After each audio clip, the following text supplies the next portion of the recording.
Hello everyone, so welcome back to my YouTube channel di Agnelia Art. So di video kali ini aku membahas tentang pengalaman aku seleksi masuk BUMN dan juga beberapa tips and trik pengalaman aku pribadi. So ya, bagi kalian yang sedang mencari pekerjaan nih dan juga bagi kalian yang masih mahasiswa, it's okay buat nonton video ini. Semoga video ini bermanfaat ya buat kalian.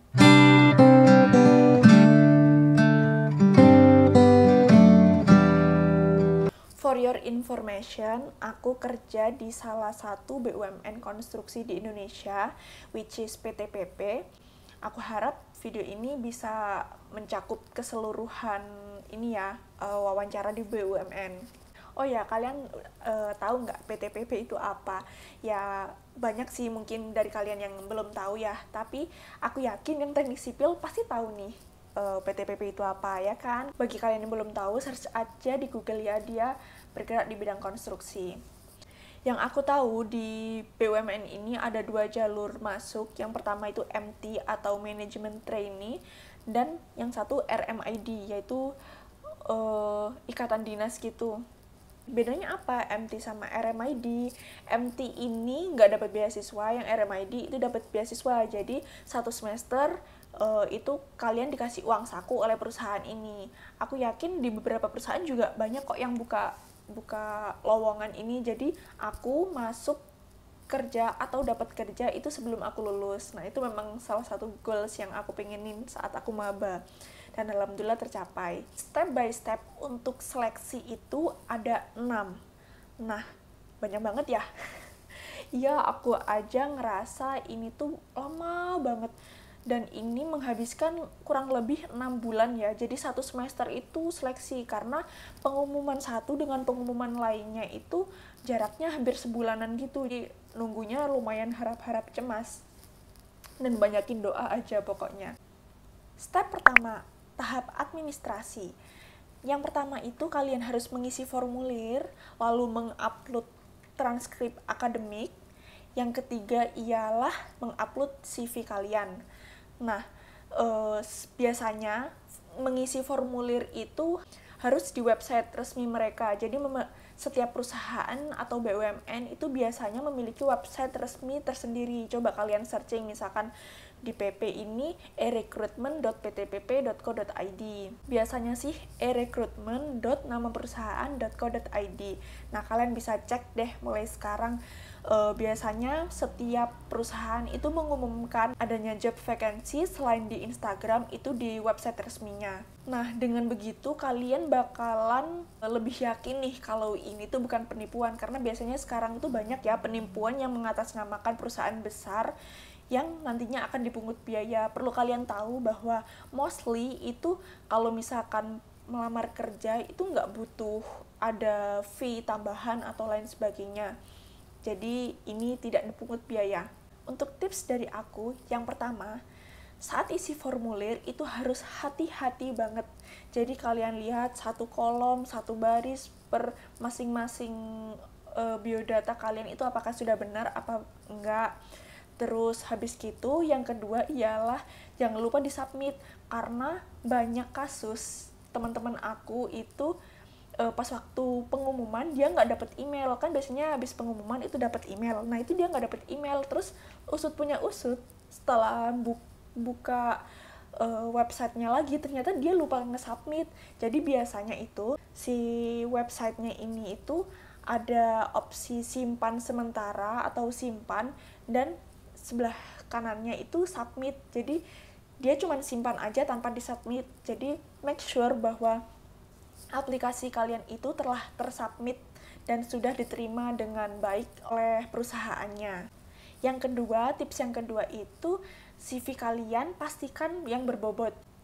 Banyak yang bilang CV itu harus menarik, tapi kalau menurutku menarik itu bukan hanya tampilannya ya, tapi juga isinya. Karena di perusahaan ini itu waktu seleksi hanya dibatasin ukuran filenya cuman berapa ratus KB gitu. Pokoknya kalau misalkan kalian pakai gambar-gambar banyak itu kayak nggak ke-upload, dan misalkan dikompres itu hasilnya bakalan pecah. Tapi tergantung perusahaannya juga ya. Tapi kalau in case di sini itu aku cuman pakai Word. Awalnya tuh aku bikin bagus-bagus ya kan, ala-ala CV ala-ala gitu, tapi nggak cukup untuk dimasukin atau diupload di situ. Kalau misalkan dikompres itu hasilnya pecah banget, nggak kebaca sama sekali. So jadi aku cuman pakai Word, bener-bener hitam di atas putih aja, nggak ada warna-warna lain. Nanti ya next aku bisa kasih tahu CV aku, isi CV aku gimana, mungkin bisa jadi referensi. Jadi pastikan saat kuliah kalian itu memiliki pengalaman yang cukup baik untuk ditampilin di CV. Jadi saat kalian kuliah itu, inilah saatnya kalian gimana sih cara aku mempercantik CV. Jadi gimana caranya saat aku nulis CV itu, wah keren banget nih CV aku, kayak gitu.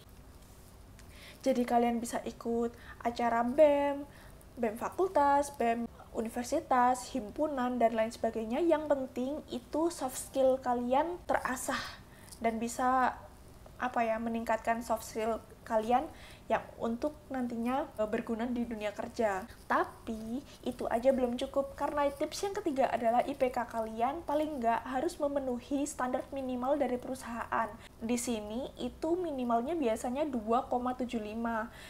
Nah, 2,75 inilah nilai minimum yang harus kalian capai. Jadi jangan hanya aktif di luar, aktif di himpunan, tapi kalian nggak mikirin tugas utama kalian sebagai mahasiswa itu apa, belajar kan. Nah, jadi jangan lupa juga belajar supaya IPK kalian juga bagus. Karena IPK ini juga kan selalu ada di tahap administrasi ya. Nah, di sini ini filter pertama yang harus kamu lalui. Kalau misalkan IP kamu jelek, ya pasti gugur di tahap pertama ini. Tapi ini ya tergantung perusahaannya juga. Ada juga perusahaan yang nggak menilai IPK-nya. Mungkin yang dinilai apa tergantung bidangnya ya. Step kedua yaitu tahap psikotes dan tes tulis.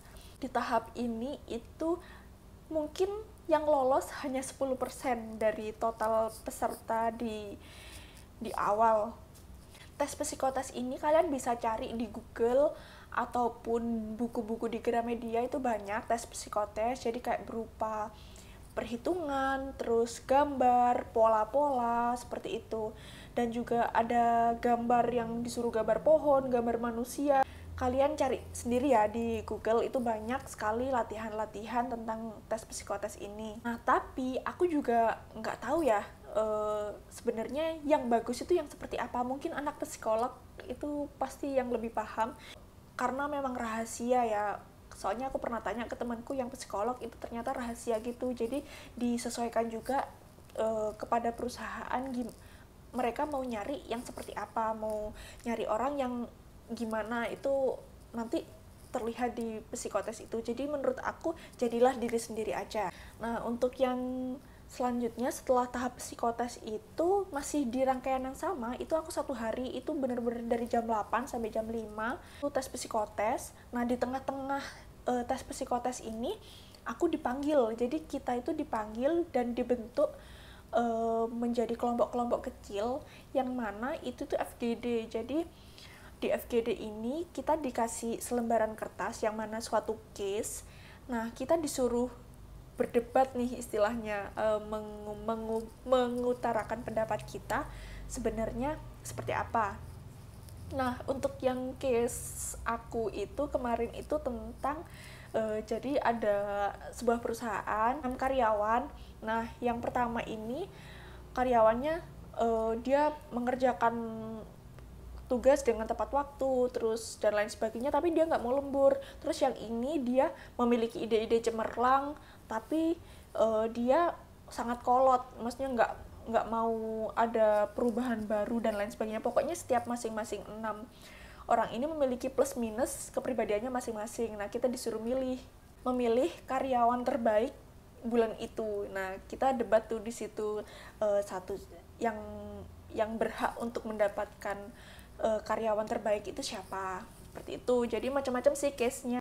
Kalau tips aku di tahap ini itu sebenarnya nggak mutlak ya, maksudnya aku nggak yakin akan hal ini, tapi aku tuh tanya-tanya kan sama teman-temanku yang siapa sih yang dominan di FGD kamu gitu-gitu. dan hampir semua yang mereka sebut dominan itu mereka nggak masuk. Nah, aku nggak ngerti nih kenapa seperti itu. Apakah orang yang dominan itu membahayakan perusahaan atau gimana ya, kembali lagi tergantung perusahaan ini mau mencari seseorang yang seperti apa. Atau mungkin saat mereka dominan mereka bener-bener nggak mau kalah dan lain sebagainya. Pokoknya saran aku kalau misalkan ada sahabat-sahabat aku yang sedang tes gitu, intinya aku cuma berpesan nggak perlu ambis, jangan ambis yang terlalu ambis. Biasa aja, serius, santai, tetap enjoy, stay cool, plus jangan lupa berdoa. Udah serahin semua sama Allah, yang penting kalian udah melakukan yang terbaik. Selanjutnya, masih dalam 1 hari itu tes teknis atau tes bidang sama tes bahasa Inggris. Nah, kalau tes teknisnya ini, karena aku teknik sipil, jadi bagian anak teknik sipil nih, itu bener-bener dasar banget yang dipersoalkan. Misalnya mekanika teknik, portal sederhana, terus ada juga ilmu tanah, terus ilmu transport, semuanya ditanya di situ. Tapi dasar ya, kayak misalkan contoh bedanya rigid pavement sama flexible pavement apa gitu-gitulah pokoknya. Menyesuaikan kembali ya, kalau misalkan kalian jurusan hukum, itu mungkin yang menjadi dasar buat kalian itu melakukan suatu pekerjaan di bidang kalian itu umumnya harus tahu apa. Nah, itu harus kalian bener-bener udah di luar kepala lah pokoknya. Lalu ada tes bahasa Inggris. Nah, tes bahasa Inggris ini menurutku nggak terlalu susah karena memang tes tulis. Yang terpenting kalian menguasai grammar dan juga kosakata-kosakata yang muncul di dunia kalian. Misalkan aku di dunia konstruksi, nah itu biasanya vocab-vocabnya munculnya seperti itu. Udah itu aja, jadi tes psikotes plus FGD, tes tulis teknis atau bidang, lalu bahasa Inggris, selesai. Terus nunggu sebulan lagi. Selanjutnya step ketiga, yaitu wawancara user dan HRD. Nah, di wawancara user dan HRD ini ada 2 orang yang mewawancarai, dan cukup kalian tahu di sini tuh udah mulai sedikit banget orangnya karena tersingkir di psikotes itu. Nah, di tahap ini itu kalian ditanyain tentang kepribadian kalian, seperti kalau pertanyaan pertama yang masuk itu introduce yourself with English. Terus tanya-tanya tentang kepribadian kamu, tanya-tanya tentang kegiatan kamu sehari-hari di perkuliahan seperti apa, apakah kamu aktif organisasi apa enggak. Pokoknya si interview ini megang CV aku, jadi mostly yang ditanyain dia itu yang ada di CV aku itu. Jadi misalkan kamu aktif ya di himpunan, emang alasanmu apa aktifnya, dan lain sebagainya, kayak gitulah. Nah, untuk yang user ini, dia menanyai seputar teknis sipil lagi, jadi lebih ke teknis lagi. Misalkan tugas akhir kamu apa nantinya gitu.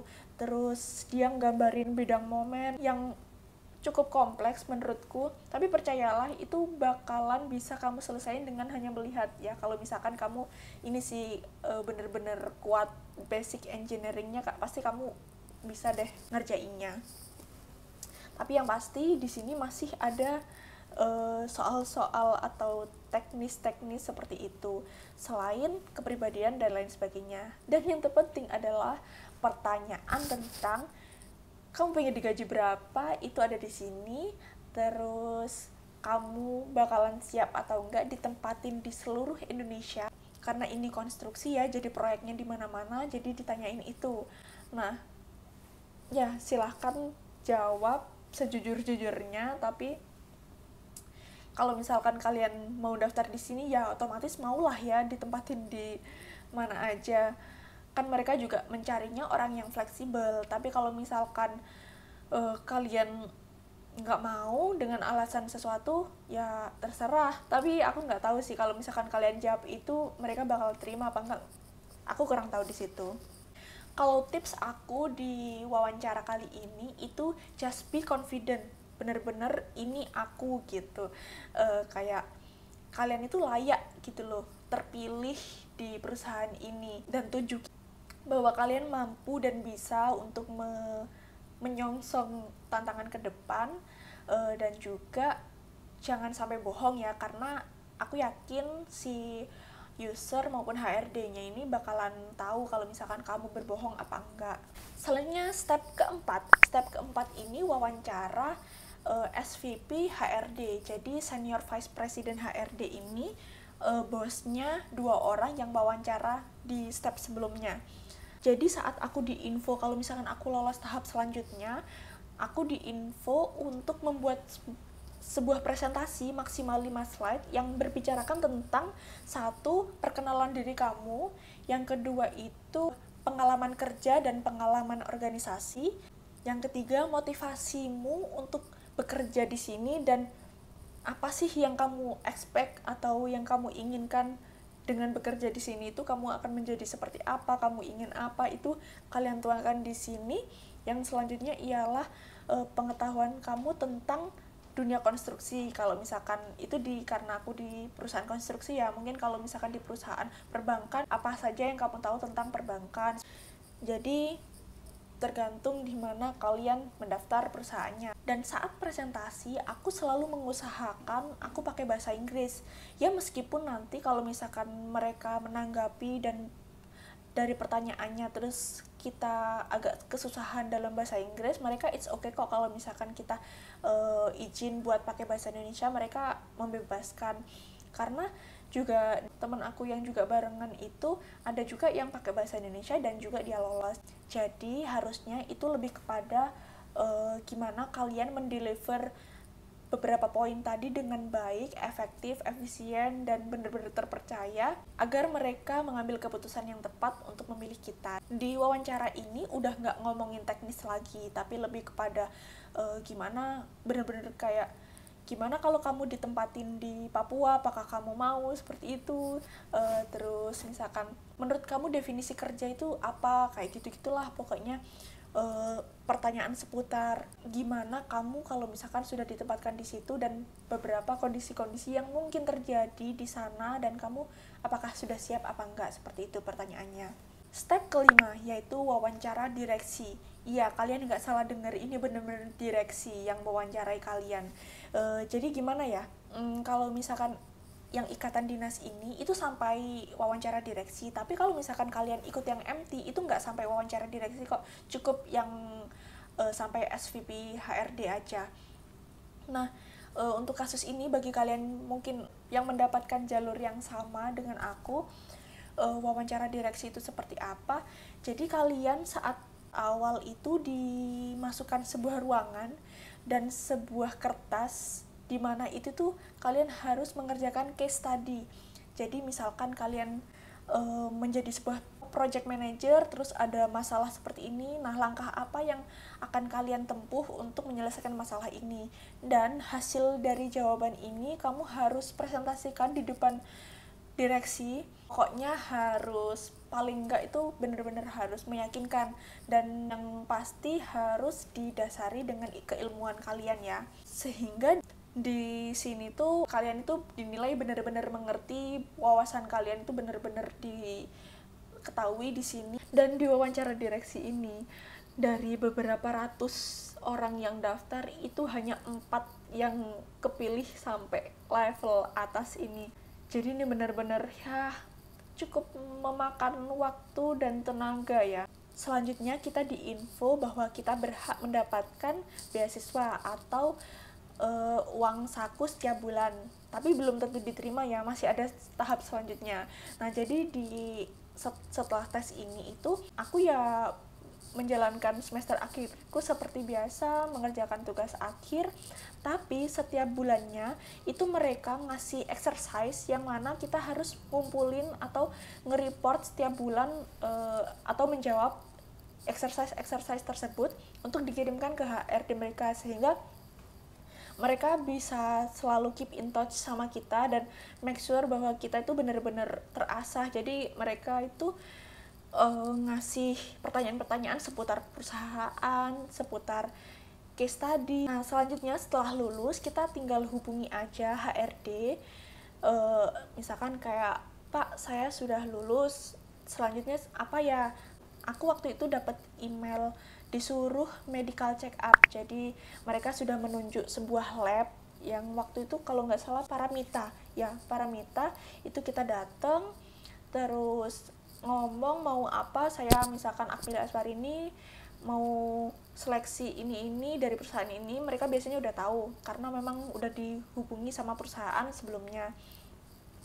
Nah setelah itu di tes kesehatan ini bukan yang tes fisik itu ya, itu cuman kayak tes darah, terus foto toraks, abis gitu tes fisik secara keseluruhan, misalkan dicek telinganya, matanya, terus habis gitu cek darah, sama yang terakhir cek urin. Jadi kalau misalkan kalian sehat dan nggak kenapa-kenapa, misalkan kalian nggak pakai narkoba gitu-gitu, pasti lolos insya Allah. Kalau misalkan nggak ada sesuatu hal yang ibaratnya bermasalah untuk kalian bekerja di perusahaan ini. Udah deh, itu tadi 6 tahapan seleksi di BUMN. Dan selanjutnya kalian tinggal nunggu email panggilan aja kalau kalian siap melaksanakan OPB atau orientasi pegawai baru. Nah biasanya ini memakan waktu berminggu-minggu, ada yang sampai 2 minggu, mungkin sebulan. Nah di sini itu kalian bener-bener ditempa. Ada 2 sih, kalau yang di OPB ini ada 2 kalau di perusahaan aku ini. Yang pertama itu kayak bener-bener fisik, kayak misalkan baris berbaris, seperti itulah, di coaching oleh Rindam ya, tentara. Terus abis gitu yang kedua itu di kelas, jadi kita belajar tentang perusahaan kita seperti apa, nanti pekerjaan apa yang bakalan kita hadapi, terus benefit-benefit apa yang kita dapatkan sebagai pegawai, itu semua ada dijelasin di OPB ini. Nah tapi jangan harap maksudnya jangan seneng dulu, karena di OPB ini itu ada loh kasus dimana dia itu dikeluarin karena kelakuannya kurang baik. Jadi yang terpenting adalah attitude kalian harus penting ya, maksudnya di atas segala-galanya. Maksudnya kalau misalkan kalian pintar, percuma kalau misalkan attitude kalian itu nggak bisa dijaga dengan baik, seperti itu. Jadi tetap harus beretika. Oke, itu tadi 6 tahapan seleksi BUMN menurut pengalaman aku. Jadi kurang lebih mungkin sama ya, sama BUMN lain. Yang pasti kalian udah tahu gambarannya seperti apa. Kalau misalkan kalian ada pertanyaan, feel free buat komen di bawah, dan jangan lupa like, comment, and subscribe. Oh ya, semangat ya bagi kalian yang sedang mencari pekerjaan dan juga yang sedang berkuliah mungkin dan mempersiapkan untuk dunia kerjanya. Percayalah akan ada pelangi setelah hujan. Semoga video ini bermanfaat dan bye-bye.